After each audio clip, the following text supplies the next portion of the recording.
In this video, you'll learn how to use the hide payment method feature in Nex Reorder.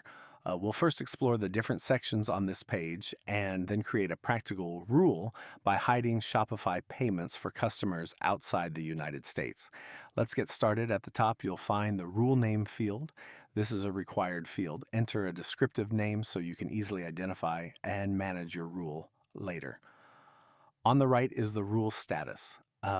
Before saving your rule, make sure it's set to active. Next is the payment methods section.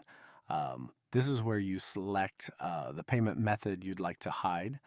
Simply click the drop down to view the most common payment methods or start typing to search for a specific one.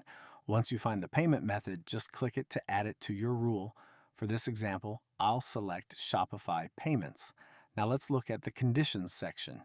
This is where you define when your rule should apply.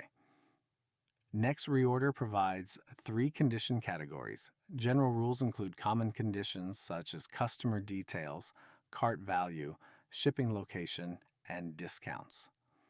Product-based rules let you create rules based on products, collections, or items in the cart. Advanced and custom rules provide additional options using cart attributes, address details, and other custom checkout data. You'll also notice the condition match type. Choose all conditions pass, when every condition must be true before the rule is applied.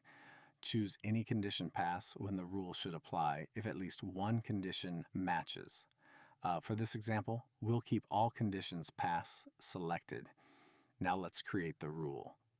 Enter a rule name. I'll use hide Shopify payments outside USA.